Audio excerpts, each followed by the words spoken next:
Ok, Paprika, c'est quoi? Quatrième et dernier film de Satoshi Kon, décédé en 2010. C'est un film qui parle de scientifiques qui ont eu la bonne idée de créer un appareil qui permet de rentrer dans les rêves des gens. On parlera pas d'Inception. Pour les enregistrer afin de sonder les tréfonds de la pensée et de l'inconscient. Merci Google. Mais il y en a une qui se fait voler et du coup c'est la panique chez les scientifiques. Bref, Paprika, c'est un voyage animé dans le rêve, la réalité, la conscience, etc. etc. Bon, en vrai, ce film, c'est un labyrinthe, c'est compliqué de tout comprendre au premier visionnage, il est un peu fou, t'as des décors qui changent dans tous les sens, décors qui se métamorphosent, clairement, les animateurs sont pas à jeun.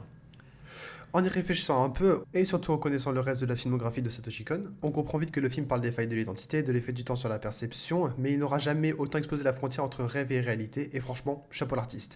C'est en gros un film sur la liberté de rêver, de créer et d'imaginer sans limite.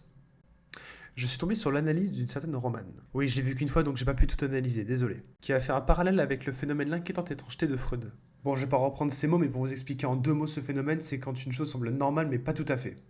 Ah bah ça c'est de l'analyse. Bon, en vrai, c'est intéressant parce que dans Paprika, on n'est jamais vraiment sûr si on est dans un rêve ou la réalité. C'est un peu un miroir déformant, il donne l'illusion que c'est la réalité, mais il a des défauts.